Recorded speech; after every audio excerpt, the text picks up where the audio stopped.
الذين إن مكناهم في الأرض أقاموا الصلاة وآتوا الزكاة وأمروا بالمعروف ونهوا عن المنكر ولله عاقبة الأمور.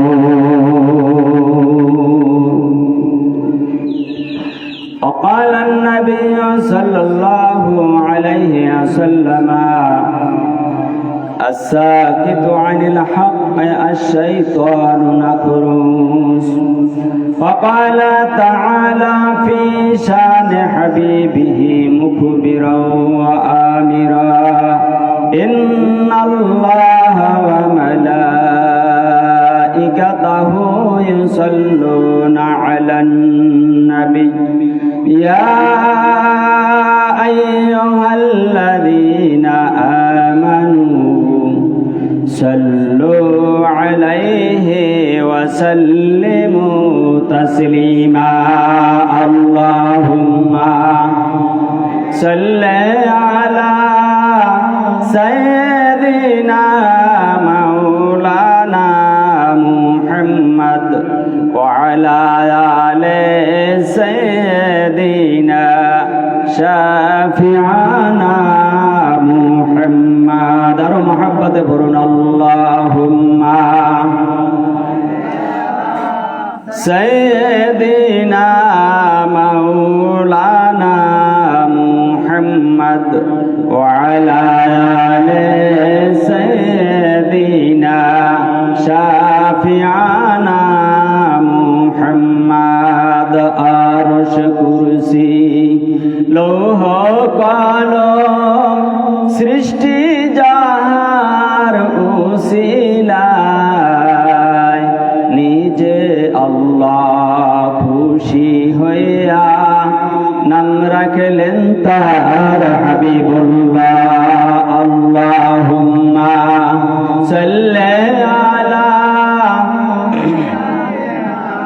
মাওলানা মুহাম্মদ ওয়ালা আলি সাইয়্যিদিনা শাফিআনা মুহাম্মদ। জিকির লা ইলাহা ইল্লাল্লাহ লা ইলাহা ইল্লাল্লাহ লা ইলাহা ইল্লাল্লাহ লা ইলাহা ইল্লাল্লাহ লা ইলাহা ইল্লাল্লাহ।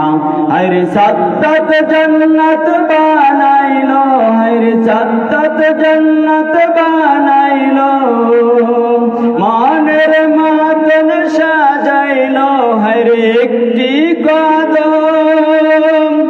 একটি কদম রাখার আগে আজরাইল ধরায় পাঠাইলা লা ইলাহা ইল্লাল্লাহ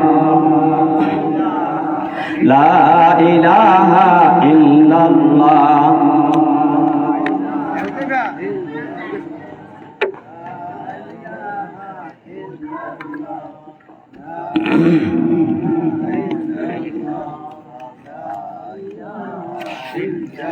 লা ইলাহা ইল্লাল্লাহু মুহাম্মাদুর রাসূলুল্লাহ সাল্লাল্লাহু আলাইহি ওয়াসাল্লাম। সম্মানিত অতিথিবৃন্দ, বিশ্ব নবীর নাম শোনার পর কি বলতে হবে?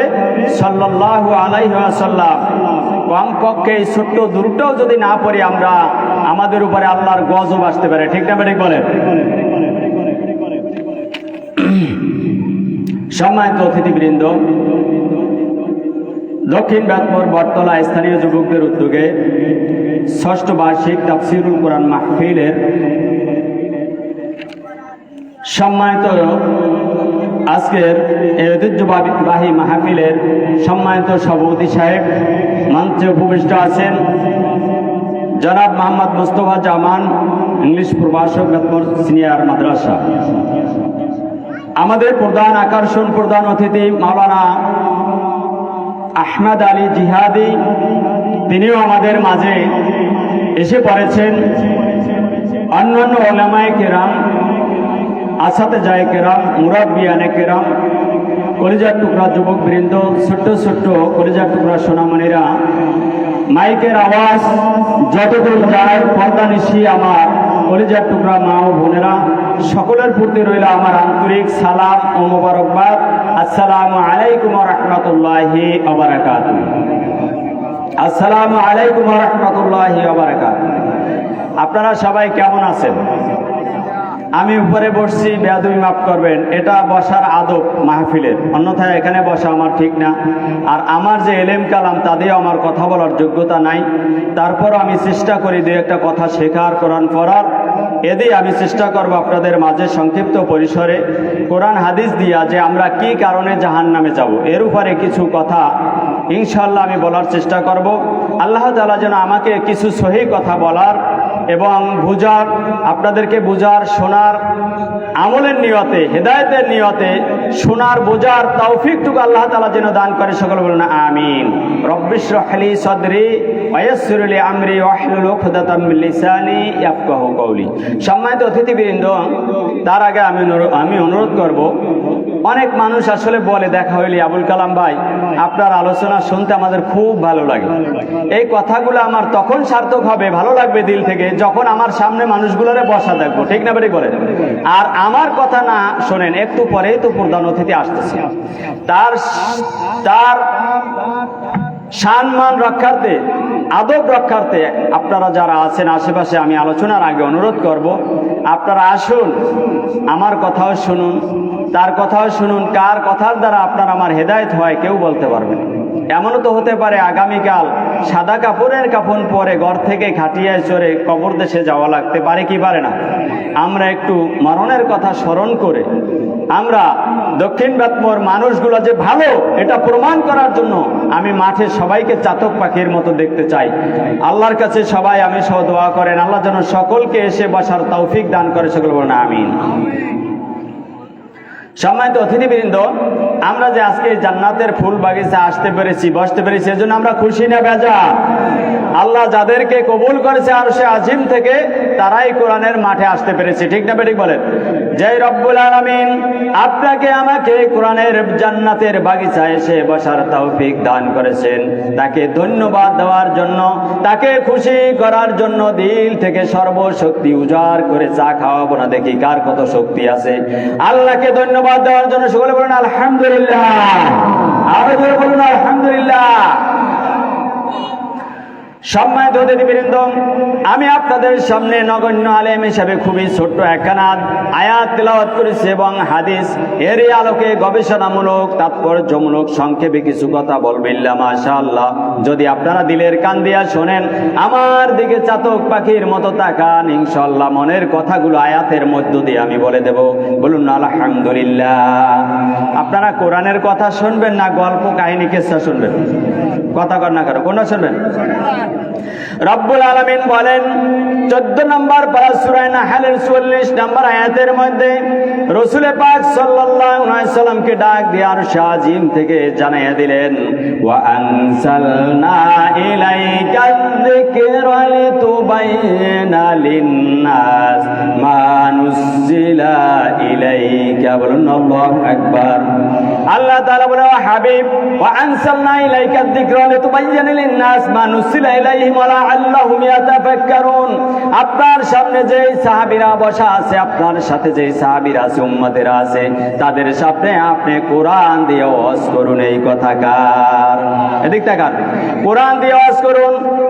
আর এই কোরআনের ওয়াজ শোনার পরে যারা শুনবে, রাসূল আপনার মুখে কোরআনের ওয়াজ, তাদের উচিত হবে এই কথাগুলো নিয়ে চিন্তা ভাবনা করা যে রাসূল পাক সাল্লাল্লাহু আলাইহি ওয়াসাল্লাম যে এই কথাগুলো বলেছে, আবুল কালাম আজাদ যে কোরআন দিয়ে কথাগুলো বলেছে, এখন তো রাসূল নাই, এই কথাগুলোর উপরে আমরা আসি না নাই? যদি না থাকি তওবা কইরা ফিরে আসার দরকার আছে না নাই? কথা নবী করিম সাল্লাল্লাহু আলাইহি ওয়াসাল্লামকে এক জায়গায় আল্লাহ বলেন নাই 26 নম্বর পারা সূরা কফের 45 নম্বর আয়াতের মধ্যে আল্লাহ ঘোষণা করেছেন, ফাযাক্কির বিল কুরআনে মাইয়াখাফু ওয়াঈদ।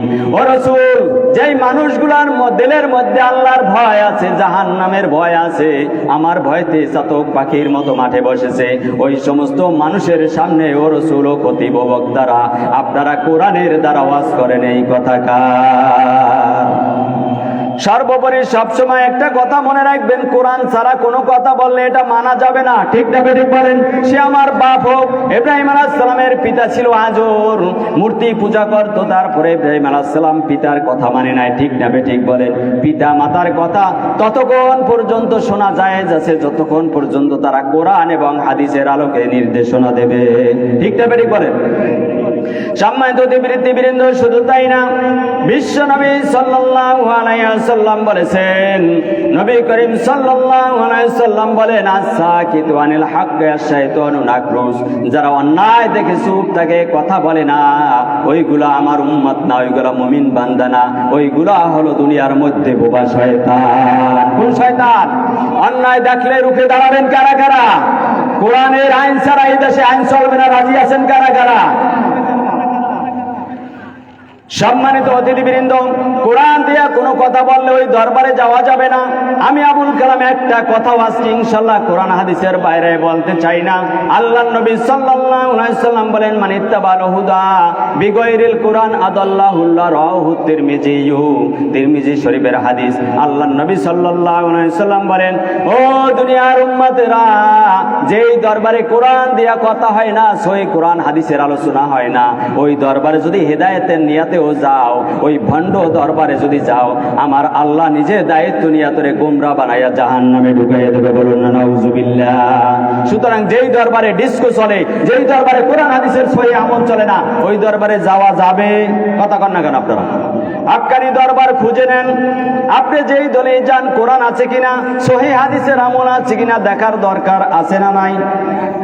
সম্মানিত অতিথিবৃন্দ, প্রধান অতিথি এসেছে, সামনে যাব না, দ্রুত আমরা কোথায় যাব? রব্বুল আলামিন, আমি যে আয়াত কেন আপনাদের সামনে তেলাওয়াত করেছি, 17 নম্বর পারা সূরা হজের 41 নম্বর আয়াত। কয় নম্বর আয়াত? 17 নম্বর পারা সূরা হজের 41 নম্বর আয়াতে আল্লাহ কি বলেছে শুনুন। আল্লাহ রাব্বুল আলামিন আয়াতের মধ্যে বলেছে, মুমিনরা যদি দুনিয়ায় মুমিন বান্দারা ক্ষমতায় যাইতে পারে, তারা এই সমাজের মধ্যে 4টা ভালো ভালো কাজ করবে। কয়টা? আমি আজকে রাজনৈতিক কোনো বক্তব্য দেব না, কোরআন হাদিসের আলোচনা করব, কিন্তু এগুলা যদি কোনো রাজনৈতিকের পক্ষে যায়, কারো বিরুদ্ধে যায়, কারো কিছু করার আছে বলেন? আমি রাজনীতির কথা বলবো না, সংসদের কথা বলবো না, কিন্তু কোরআন যা বলে সেটা মানার দরকার আছে না নাই? কথা বল। কারণ কোরআনের কথা আমারও না, আমার বাপ দাদারও নয়। কথা কার? রব্বুল আলামিন আয়াতের মধ্যে বলেন, আল্লাযীনা ইম্মাক্কান্নাহুম ফিল আরদি আকামুস সালাতা। মুমিন বান্দারা যদি 1 নম্বরে দুনিয়ায় রাজনীতি কইরা ক্ষমতায় যাইতে পারে, আর 1 নাম্বার কাজ করবে আকামুস সালাতা, নামাজ কায়েম করবে। কথা কন, কি কায়েম করবে? নামাজ বাধ্যতামূলক পড়া লাগবে। মনে রাখবেন বাবারা আমার, ভাইরা আমার, নামাজ হলো 2 প্রকার। একটা হলো নামাজ পড়া, এই নামাজ পড়তে আয়, 1 বার 2 বার 3 বার ডাক দিলে সাটা ভাঙ্গা মার দিতে পারে। কথা কন, ঠিক না ঠিক বলেন? এই তোর দরকার আছে কিছু, তোর কামে তুই যা টুরিয়া মুসল্লি। কয় কি কয় কি না? কয় কি কয় না? এর নাম নামাজ পড়া। আর নামাজ কায়েম করা মানে বাধ্যতামূলক, না পড়লে ব্যাটের বাড়ি দিয়ে পুলিশ ডান্ডা মাইরা আপনার মসজিদ নিয়ে যাবে। এর নাম নামাজ কায়েম। এর নাম কি? কথা কন, নামাজ কয় প্রকার? একটা হইলে পড়া, একটা কায়েম করা। এই কায়েম করছিল বিশ্ব নবী মক্কা মদিনায়। কন কোথায়? কি সত্য না মিছা কথা? নবীজি কায়েম কখন করলো? যখন প্রধানমন্ত্রী হলো নবী করিম সাল্লাল্লাহু আলাইহি সাল্লাম সংসদে বসলেন, তখন 1 নম্বরে নামাজ কায়েম করেছে। ঠিক না ঠিক বলেন? এই জন্য যারা ক্ষমতায় থাকবে তারাই ইমামতি করবে, তারাই দেশে নেতৃত্ব দেবে। ঠিক না ঠিক বলেন? বিশ্ব নবী সাল্লাল্লাহু আলাইহি সাল্লাম দেশের প্রধান ছিল, তিনি নামাজ পড়াইছে, ইমামতি করছে। ঠিক না ঠিক বলেন? নবীজি যতদিন ছিল মদিনার মসজিদে নামাজের ইমামতি করছে কে? কথা কন আপনারা, নামাজের ইমামতি করছে কে? বিচার ফায়সালা করছে কে? নবীজি যখন ছিল না, আবু বকর ছিল প্রধানমন্ত্রী, বিচার ফায়সালারও করছে আবু বকর, ইমামতিও করছে আবু বকর যখন ইন্তেকাল করলেন, সাইয়েদনা ওমর রাদিয়াল্লাহু হলেন পৃথিবীর বাদশা, তিনি ইমামতি করেছেন। বলুন না সুবহানাল্লাহ, ঠিক না বেঠিক বলেন? এই জন্য তাহলে ইমাম নেতা বানাইতে হইলে আগে যাকে নেতা বানাবেন তাকে ইমাম হওয়ার যোগ্যতা থাকা লাগবে, এটা শিক্ষা দিয়েছে বিশ্ব নবী সাল্লাল্লাহু আলাইহি সাল্লাম। ঠিক না বেঠিক বলেন? যে ইমাম অর্থই নেতা। ইমাম অর্থ কি? এখন শোনেন, আমরা নেতা মানি কাকে? আমরা এমন একজনকে নেতা মানি যার মধ্যে কোরআন আছে অর্ধেক, ইসলাম মানে অর্ধেক, অর্ধেক মানে না। ঠিক না বেঠিক বলেন? দাড়ি নাই, মুছ নাই, নামাজ নাই, রোজা নাই, কিচ্ছু নাই, এমন একজন মানুষকে আমরা নেতা মানি। এটা বিশ্ব নবী এবং আল্লাহর আদর্শ না। আল্লাহ রসুলের আদর্শ হলো যে হবে নেতা ইমাম, সেই হবে দেশের প্রেসিডেন্ট, মেম্বার, চেয়ারম্যান। ঠিক না বেঠিক বলেন? আর আমাদের দেশে যদি মেম্বারকে বলা হয়, আজকে সবাই হাইয়া আলাস সালাহ নামাজ পড়তে আসেন, ইমামতি করবে মেম্বারে, কেউ আইব? কথা কয় না, আইব? তাহলে এটা কি ইসলাম? একবার যদি বলে হাইয়া আলাল ফালাহ নামাজের দিকে আসেন, কয় ইমাম কেডা? কয় ইমাম এমপি সাহেব আইছে ইমামতি করবে, একজনও দাঁড়াইবে না, সব বাইরে আত্মাহিয়াতু ইমাম সব জানে না। ঠিক না বেঠিক বলেন? এই জন্য দরকার কোরআন, দরকার কি? কথা কর। কোরআনের রাজ কায়েম হলে ইমাম যিনি হবে বাদশা, তিনি হবে মেম্বার, তিনি হবে চেয়ারম্যান, তিনি হবে, এগুলো কোরআনের কথা, আমি বানিয়ে বলছি না। কারণ আগেই বলছি রাজনীতির কথা আমি বলবো না, যেহেতু আমি মেম্বারই নির্বাচন করব না। ঠিক না বেঠিক বলেন? রব্বুল আলামিন বলেছেন, ও রাসূল ফাযাক্কির বিল কোরআনে মাইয়া খাফু আইদ, আপনি কোরআন দ্বারা ওয়াজ করবেন, শুধু ওয়াজই করবেন না, দুনিয়ার যত মানুষ সালিশি নিয়ে আসবে, চুরি করছে হাত কাটা লাগবে, কোরআনে আছে না নাই?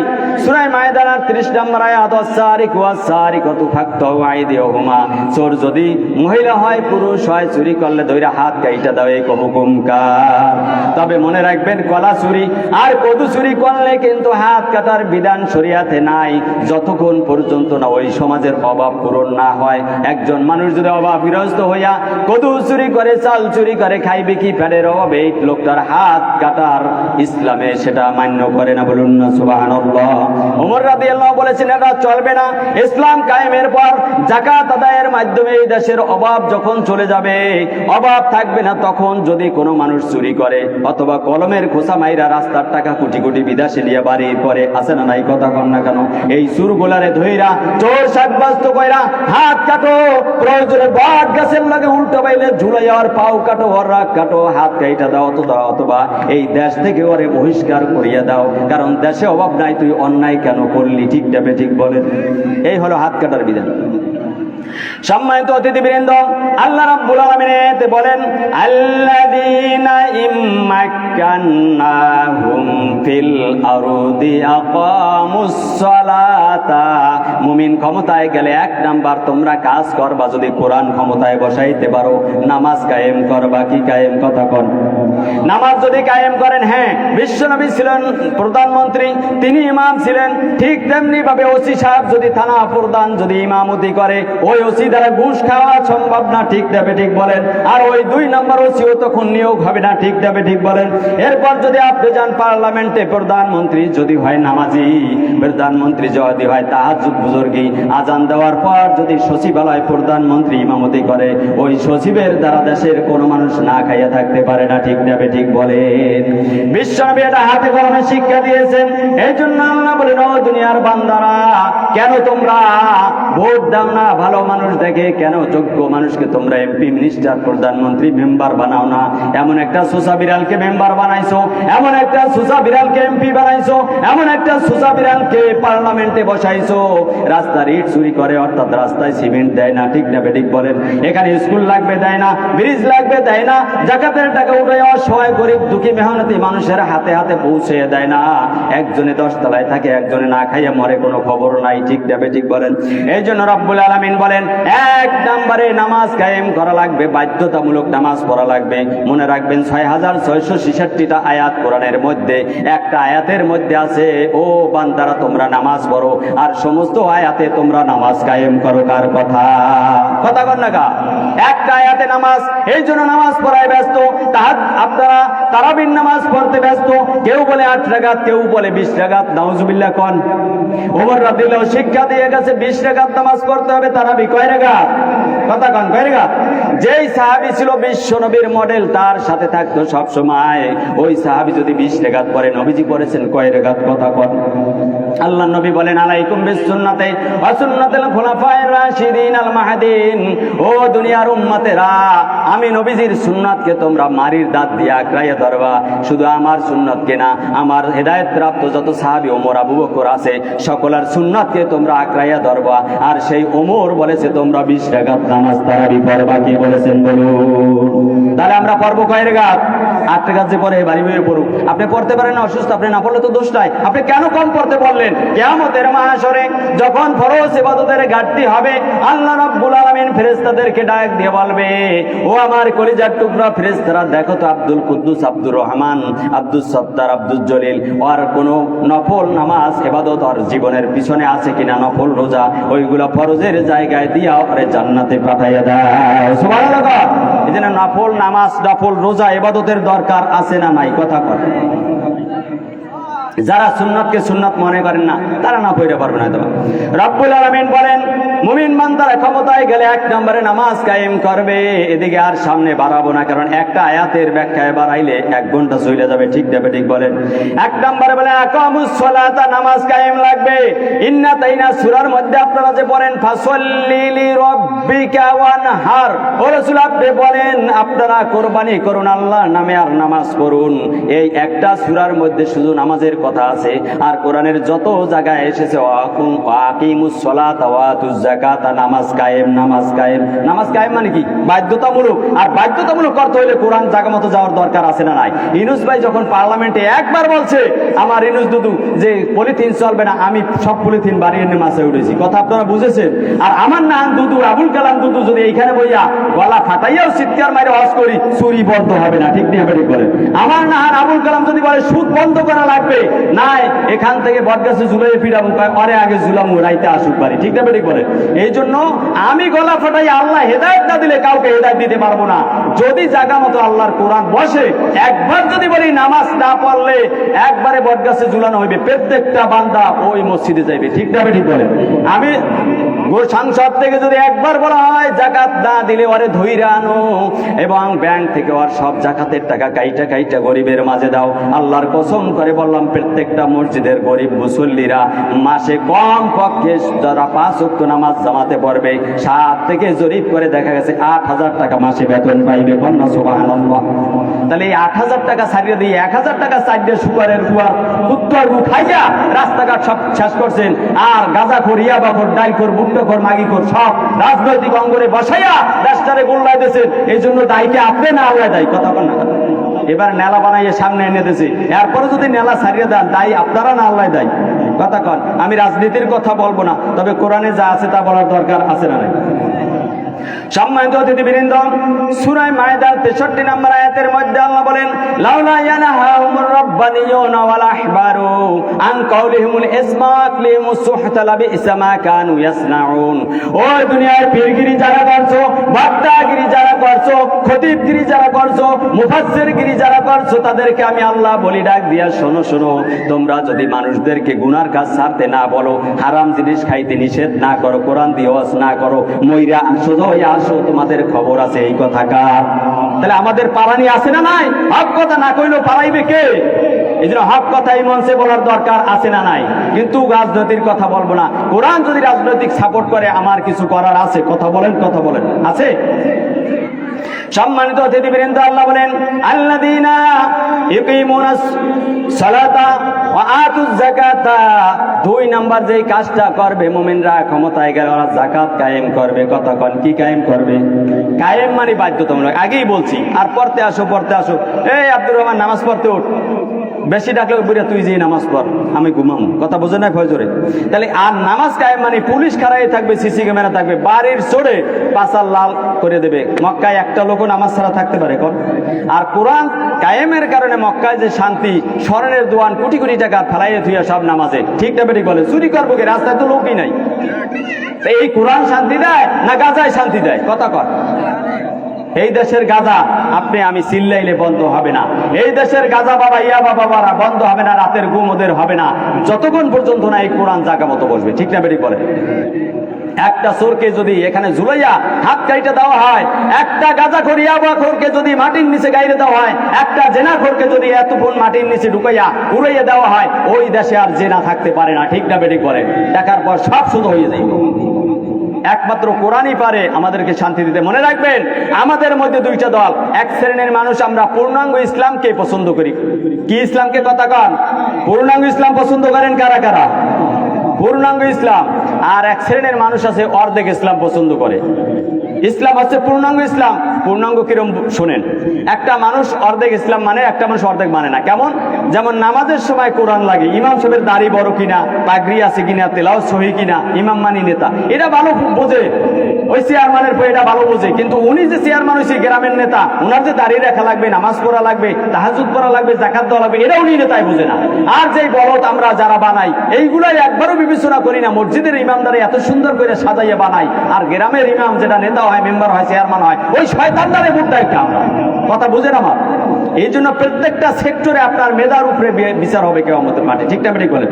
সম্মানিত অতিথিবৃন্দ, এখন এই যে জাকাত কায়েমের কথা আল্লাহ বলছে, জাকাত যদি কায়েম হয়, বাধ্যতামূলক হয়, তাহলে ওই ব্যাংক থেকে আপনার অ্যাকাউন্ট থেকে সব কাটটা সরকারিভাবে হিসাব কইরা ইমাম খতিবের হাতে টাকা আসবে। ওইখান থেকে মুসল্লিরা যারা 5 ওয়াক্ত নামাজ কাজা করবে না, তাদের লিস্ট কইরা মাসে একটা ভাতা দেওয়া হইবে। বৈশা 10,000 8,000 বেতন পাইবে। কন্যা সুবহানাল্লাহ। এই দেশ শান্তি না ওই দেশ শান্তি? কোন শান্তি? এটাই শান্তি। আর আমরা আল্লাহর কথা শুনবো না দুনিয়ার সংবিধানের কথা শুনবো? শোনেন, এই দেশে যত সংবিধান আছে সব আছে ব্রিটিশদের সংবিধান। কাদের সংবিধান? ব্রিটিশের আইন কানুন সংবিধানের সামনে মাথা নত করা আমাদের জায়েজ আছে না নাই? কথা কন। কারা কারা রাজি আছেন এর বিরুদ্ধে? ব্রিটিশের আইন কিরকম? যেমন ব্রিটিশরা সম্মান করে, এই সেলিউট মারে, আর এক পায়ে মারে লাথি, এক পাও দিয়ে সেলুট দিয়ে বুঝাইয়া দেয় তোমার সম্মান দিছি, ক্ষমতার আসে না আসো। 2 নম্বরে পা দিয়ে লাথি মারে বুঝাইয়া দেয়, যদি একটু এদার হইয়া যায় এই পায়ের নিচে দিয়ে পারামু। এখন পারায় কি পারায় না? কথা কর, কথা কর। একটু আগে সেলুট দিছি আর নিচ দিয়া লাথি মেরে বুঝাই দেয়, পরে বুড়ির নিচে দেবো। ঠিক না বেটি করেন? এই ব্রিটিশ শাসন এই দেশে শান্তি আনতে পারে না। শান্তি আনতে পারে একমাত্র যেই এক হাত উঠায় পা উঠায় না। আসসালামু আলাইকুম রাহমাতুল্লাহি ওয়া বারাকাতুহু। এই সেলুট ইসলাম সমাজে শান্তি কায়েম করতে পারে। বলুন সুবহানাল্লাহ। একটু জিকির করেন, লা ইলাহা ইল্লাল্লাহ।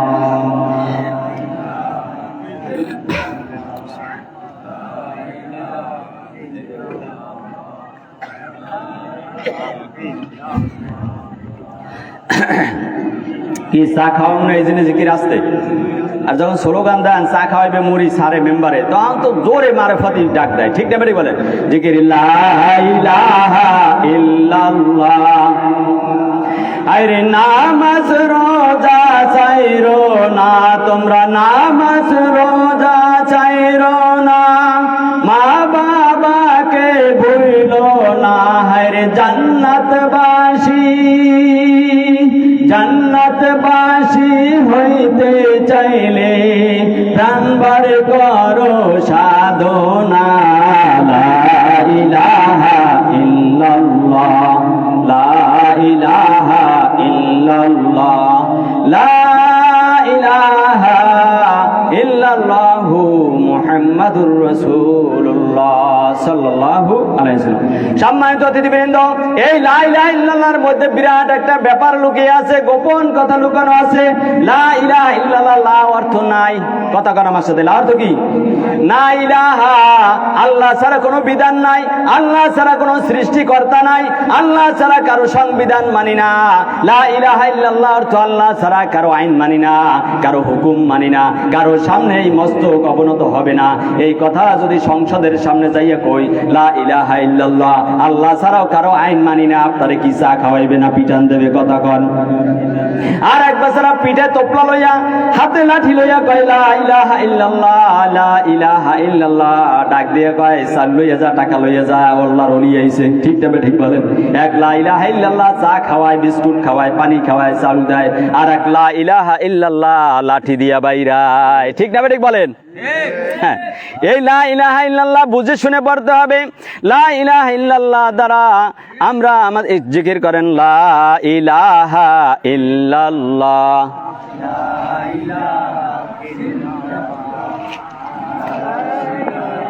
লা ইলাহা ইল্লাল্লাহ, লা ইলাহা ইল্লাল্লাহর অর্থ বুঝতে হবে। লা ইলাহা ইল্লাল্লাহ পরে আমরা মুসলমান হয়েছি, মুহাম্মদুর রাসূলুল্লাহ বলে, ঠিক না বেঠিক বলেন? ইন্তেকালের সময় আমরা লা ইলাহা ইল্লাল্লাহ পড়ব। বিশ্ব নবী সাল্লাল্লাহু আলাইহি সাল্লাম বলেছেন যে তোমরা যখন ইন্তেকাল হয় মানুষ, তার পাশে বসে সূরা ইয়াসিন তেলাওয়াত করবা এবং কানের কাছে যাইয়া বারবার তালকিন দিতে থাকবা লা ইলাহা ইল্লাল্লাহ, লা ইলাহা ইল্লাল্লাহ, লা ইলাহা ইল্লাল্লাহ মুহাম্মাদুর রাসূলুল্লাহ। যার শেষ কাল বাক্য হবে লা ইলাহা ইল্লাল্লাহ, আল্লাহর নবী বলে ফাদাখালাল জান্নাহ, জান্নাতে প্রবেশ করবে। সুবহানাল্লাহ। এজন্য বুঝে শুনে লা ইলাহা ইল্লাল্লাহ বলার দরকার আছে না নাই? লা ইলাহা, কোনো ইলাহ নাই, কোনো উপাস্য নাই, কোনো মালিক নাই, কোনো আইনদাতা নাই, কোনো বিধানদাতা নাই। কেউ আমার সম্মান বাড়াইতে পারে না, ইজ্জত বাড়াইতে পারে না উইথাউট অলমাইটি আল্লাহ। আল্লাহ ছাড়া কেউ পারে? এই কথাটা হৃদয়ে অঙ্কন করতে হবে।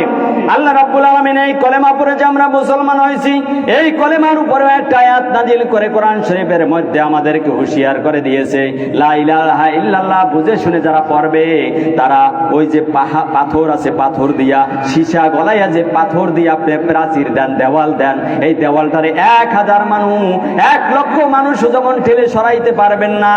লা ইলাহা ইল্লাল্লাহ বুঝে শুনে যদি কেউ ধারণ করে আপনার শাহাদাতের পেয়ালা অর্জন করতে পারে, কোরআন বুক থেকে সরাইবে না এবং ওই মাঠ ছাড়বে না যদি জাজরা হয়ে যায়। বলেছেন কে? আল্লাহ রাব্বুল আলামিন এই কথাটা কোরআন শরীফের মধ্যে অসংখ্য জায়গায় তুলে ধরেছেন। কোরআন শরীফের মধ্যে সূরা সফের 4 নম্বর আয়াতের মধ্যে আল্লাহ বলেন ইন্নাল্লাহা ইউহিব্বুল্লাযীনা ইউকাতিলুনা ফি সাবিলিহি হাক্কান। আল্লাহ রাব্বুল আলামিন বলেন ফি সাবিলিহি, আল্লাহ রাব্বুল আলামিন বলেন যে যারা আমার এই কলেমাকে সুন্দর করে গ্রহণ করেছে ওই সমস্ত লোকদেরকে আমি ভালোবাসি। কেমনে শুনুন, কাদেরকে ভালোবাসি? ইন্নাল্লাহা ইউহিব্বুল্লাযীনা ইউকাতিলুনা ফি সাবিলিহি সাফফান কাআন্নাহুম বুনিয়ানুম মারসুস। যেই মানুষগুলো আমি আল্লাহর রাস্তায় লাইন দিয়ে সারিবদ্ধভাবে দাঁড়িয়ে যায় আমার ইসলামকে কায়েম করার জন্য, আমার দ্বীনকে বাস্তবায়ন করার জন্য, কোরআনকে সংবিধান রাষ্ট্রে কায়েম করার জন্য যারা সারিবদ্ধভাবে দাঁড়িয়ে যাবে, ইন্নাল্লাহা ইউহিব্বুল্লাযীনা ইউকাতিলুনা ফি সাবিলিহি সাফফান কাআন্নাহুম বুনিয়ানুম মারসুস। যেন সীসা করানো প্রাচীর দাঁড়িয়েছে, গুলি করতে পারে, কামান মারতে পারে, তীর মারতে পারে, একটা লোক ওই জায়গাতে সরবে না। যেমনি ভাবে দেওয়াল প্রাচীর দাঁড়িয়ে থাকে ওই দেওয়াল সরানো সম্ভব না, ঠিক তেমনি ভাবে যারা বুঝে শুনে আমার লা ইলাহা ইল্লাল্লাহ পড়বে ওইভাবে রাস্তায় রাজপথে দাঁড়িয়ে থাকবে, প্রয়োজনে জীবনটা সাইদির মতো উৎসর্গ করে দেবে কিন্তু ঘরে ফিরবে না। বলুন না সুবহানাল্লাহ। আল্লাহ বলে ওই সমস্ত লোকদেরকে আমি নিশ্চয়ই ভালোবাসি। এই কথা কার? আমি আবুল কালামের না আল্লাহ পাকের? শুধু এক জায়গায় না, রব্বুল আলামিন 9 নম্বর পারা সূরা আরাফের 54 নম্বর আয়াতের মধ্যে বলেন আলা লাহুল খালকু ওয়াল আমরু। সৃষ্টি যার, আইন চলবে তার। এই কথা কার? কথা কয় না কার? এই কথা কার? আল্লাহর। আমি আবুল কালাম বাড়িয়ে বলছি না, অন্য জায়গায় রব্বুল আলামিন বলে তাহলে বলতে পারেন এত সুন্দর কথা কয়, কোরআনের কথা কয়, মাইর খায় গা? মাইর কি রাসূলুল্লাহ খায় নাই? কথা কন, খায় নাই? রাসূল যতদিন কোরআনের রাজনীতির কথা না বলেছেন, অন্যায় কাজ ছাড়তে নিষেধ না করেছেন, ততদিন তাকে দুদু করছে। আল আমিন বলছে, ঠিক না বেঠিক বলেন? যখনই বলছে সুদ চলবে না, মাগিবাজি চলবে না, জিনা চলবে না, জুয়া চলবে না, জুয়ার আড্ডা প্রত্যেক গ্রামে আছে না নাই? মনে রাখবেন যে মানুষগুলা জুয়া খেলে সুদ খায়, গাঁজা খাইয়া বা খায়, ওই লোকগুলা তওবা না করলে কোনোদিন জান্নাতের ঘেরান পাবে না। বলুন না নাউজুবিল্লাহ। আল্লাহর রাসূল সাল্লাল্লাহু আলাইহি ওয়াসাল্লাম যখনই কোরআনের কথা বলেছে তখনই মায়ের ধরে শুরু হয়েছে, ঠিক না বেঠিক বলেন? যখন বলছে গাঁজা চলবে না, মদ চলবে না, এই মূর্তি পূজা কাবাগানের মধ্যে চলবে না, তখনই বংশের মানুষ বিরোধিতা শুরু করলো। এমন বিরোধিতা শুরু করলো, মায়ের ধরে শুরু হয়ে গেল। এমনকি খাব্বাব রাদিয়াল্লাহুকে মারতে মারতে তাকে কাফেরেরা ধরে আগুন জ্বালিয়ে, কয়লার আগুন আপনারা দেখেছেন যারা, লোহা পুড়িয়ে গলিয়ে দেওয়া হয়, কয়লার আগুনের উপরে, পাকার উপরে, মরুভূমির মধ্যে আগুন জ্বালাইয়া খাব্বাব রাদিয়াল্লাহুকে মারতে মারতে গলায় রশি লাগাইয়া খালি গায়ে চিৎ করে সে আগুনের আংটার মধ্যে শোয়াইয়ে দিয়েছে। আগুনগুলা ফসফস করে পড়তে পড়তে শরীরের মধ্যে ঢুইকা রক্ত মাংস আর চর্বি দিয়ে আগুনগুলা নিভতে শুরু করলো, ধোঁয়া ছুটতে শুরু করলো। তখন খাব্বাব রাদিয়াল্লাহু বলতেছিল, লা ইলাহা ইল্লাল্লাহ, লা ইলাহা ইল্লাল্লাহ। আল্লাহ দেখেন নাই? কতক্ষণ দেখেন? রব্বুল আলামিন বলেন সূরা বুরুজের ৮ নম্বর আয়াত পড়ে দেখুন, ওয়া মা নাকামু মিনহুম ইল্লা আইয়ুমিনু বিল্লাহিল আজিজিল হামিদ। বলুন আল্লাহু আকবার। আল্লাহ বলে মুমিনরা এমনি মার খায় না, মুমিনরা দুইটা কারণে মার খায়। ১ নম্বর, আমি আল্লাহর উপরে কঠিন ভাবে ঈমান আনছে, আমার কোরআন ছাড়া কিছু বোঝে না, আমার কোরআন ছাড়া জীবন চলে না, এটা মনে করে। আর ২ নম্বরে, আমার কোরআনকে, সংবিধানকে পার্লামেন্টে বসাতে চায়। এই দুইটা কারণে আমার মুমিন বান্দারা মার খায়। বলুন না সুবহানাল্লাহ। এই কথাগুলো আমার না কোরআনের? এই কথাগুলো কার? সম্মানিত অতিথিবৃন্দ, খাব্বাব রাদিয়াল্লাহুকে মারতে মারতে আগুনের অন্ধকারের উপরে শোয়াই দেওয়া হলো। এক প্রকারে খাব্বাব রাদিয়াল্লাহু কোনো মতে বেঁচে রাসূল পাক সাল্লাল্লাহু আলাইহি ওয়াসাল্লামের কাছে আসলেন। খাব্বাব রাদিয়াল্লাহু এসে দেখে আগুন দিবে এখন হুজুর সাল্লাল্লাহু খাব্বাব রাদিয়াল্লাহু বলে, ইয়া রাসূলুল্লাহ, ইয়া হাবিবাল্লাহ, আপনি কি দোয়া করবেন না? এখনো কি দোয়া করবেন না আল্লাহর কাছে যে আমরা তো মায়ের খেয়ে শেষ হয়ে গেলাম? আল্লাহ রাসূল কাবা ঘরের চত্বরে শোয়া ছিল, উঠে দাঁড়িয়ে গেলেন, ডাক দিয়ে বলল, খাব্বাব, তুমি কি ভুলে গেছো তোমাদের আগে যারা কলেমা গ্রহণ করেছিল ওই সমস্ত মানুষগুলারে মারতে মারতে মারতে মারতে আদা মারা করে মাটির মধ্যে কোমর পর্যন্ত গেড়ে দেওয়া হইতো? বলুন না নাউজুবিল্লাহ।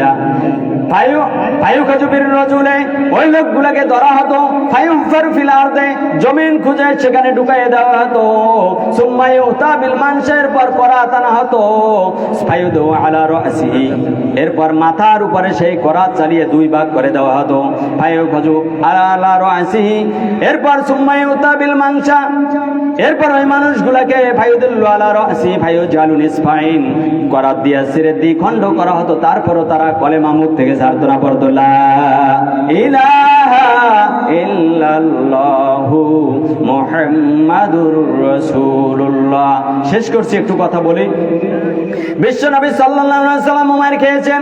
আবু জেহেল একবার কাবার সামনে মারতে মারতে মারতে মারতে রাসূলকে গলায় গামছা লাগাইয়া মারতে মারতে এমন জোরে আছাড় মেরেছে, রাসূলুল্লাহর চোখ ঘুরে বের হয়ে পড়ে যাওয়ার পালা জমিনের মধ্যে ফেলাইয়ে দিল রক্তাক্ত করে।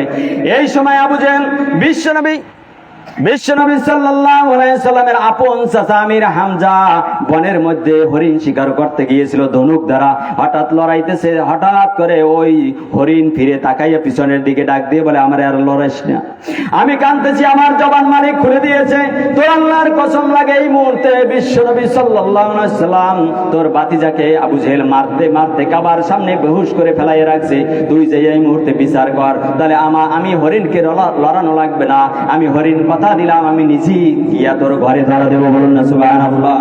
আমির হামজা হরিণের মুখ থেকে কথা শোনার সাথে সাথে অস্থির হয়ে গেল, চিৎকার মেরে দৌড় দিয়ে বাড়িতে আসলো। বাড়িতে আসার পর আমির হামজার স্ত্রী বলে, ওগো শোনো প্রাণের স্বামী, এই মুহূর্তে শুনতে পেয়েছি বালক মুহাম্মদুর রাসূলুল্লাহ, যার মাও নাই বাবাও নাই, ছোটবেলা থেকে আমরা লালন পালন করে বড় করেছি, ওই মুহাম্মদ কোরআনের কথা বলার কারণে আবু জেহেল নাকি মারতে মারতে বেহুশ করে কাবার সামনে ফেলাই রাখছে।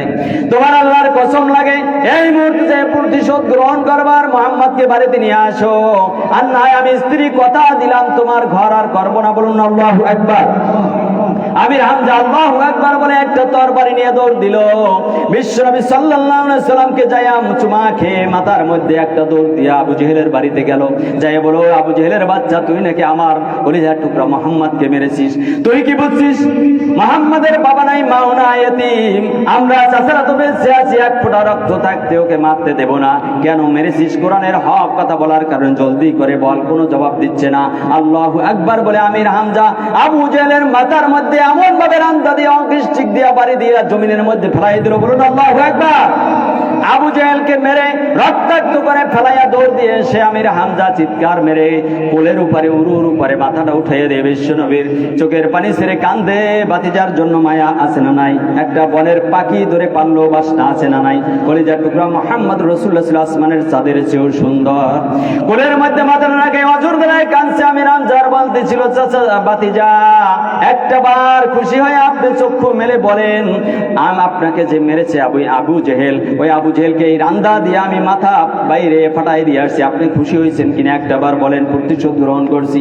বিশ্বনবী তাকাইয়া চোখের পানি ছেড়ে দিয়ে বলল, কলিজার টুকরা চাচা যান, আপনি প্রতিশোধ দিয়েছেন, এতে আমি মুহাম্মদ খুশি হইতে পারলাম না।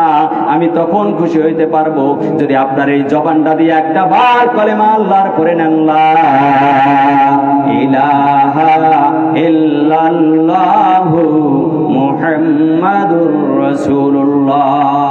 সাথে সাথে আমি হামজা বলল, দুষ্টমি করার সময় না, ইয়া রাসূলুল্লাহ, ইয়া হাবিবাল্লাহ, আপনার হাতে আমার হাতটা রেখে আমারে পরাইয়া দেন, লা ইলাহা ইল্লাল্লাহু মুহাম্মাদুর রাসূলুল্লাহ সাল্লাল্লাহু আলাইহি ওয়াসাল্লাম। সম্মানিত অতিথিবৃন্দ, আমি যে আয়াতখানা পড়ছিলাম, দুইটা কথা বলছিলাম যে একটা মানে নামাজ কায়েম করবে, 2 নম্বর যাকাত দেবে, 3 নম্বরে সৎ কাজের আদেশ দেবে যদি মুমিন ক্ষমতায় যাইতে পারে, 4 নম্বরে আল্লাহ বলেছে যদি মুমিনরা ক্ষমতায় যাইতে পারে অন্যায় কাজের বাধা দেবে, প্রয়োজনে জীবনটা আল্লাহর রাস্তায় উৎসর্গ করে দিয়ে আল্লাহর কোরআনকে জায়গামতো বসাই দেবে। বলুন সুবহানাল্লাহ। তাহলে এই 4টা কাজ করবে মুমিন ক্ষমতায় গেলে। কয়টা? 1 নম্বরে নামাজ কায়েম, 2 নম্বর যাকাত বাধ্যতামূলক গরিবের মাঝে বিতরণ, সুদ বন্ধ, 3 নম্বরে সৎ কাজের আদেশ, 4 নম্বরে কি করবে? অন্যায় কাজ দেখলে প্রয়োজনে বাধা দেবে, রুখে দাঁড়াইবে, শাহাদাতের পেয়ালা অর্জন করবে। কারা কারা রাজি আছেন দুই হাত তুলে আল্লাহকে দেখাই দেন, লড়াই থাকবে। আর মুমিন কাফের জালেম ক্ষমতায় গেলে 7টা কাজ করে। সময় সুযোগ থাকলে কোরআন দিয়ে আয়াত দিয়ে বুঝিয়ে দিতাম আপনাদেরকে। আল্লাহ তাআলা যদি কখনো সময় দেয়, সুযোগ দেয়, আমি বলবো ইনশাআল্লাহ আপনারা আসবেন। আজকে প্রধান অতিথি এসেছে, আমিও তার আওয়াজ শুনবো। আমি সত্য সহি সুন্দর যতটুকু কথা বলেছি যদি ভুল ইনফরমেশন আমার স্মৃতিপট থেকে মুখ থেকে বেরিয়ে যায়, আল্লাহ তাআলা যেন আপনাদের স্মৃতি থেকে আবার আমার স্মৃতিপট থেকেও মুছে ফেলে দেয়। সকল বলেন আমিন। সত্য সহি সুন্দর যতটুকু কোরআনের কথা বলেছি দিক নির্দেশনামূলক, আল্লাহ তাআলা আপনাদেরকে এবং আমাকেও তার উপরে আমল করার তৌফিক দান করুক। সকল বলেন আমিন। আসসালামু আলাইকুম ওয়া রাহমাতুল্লাহি ওয়া বারাকাতুহু।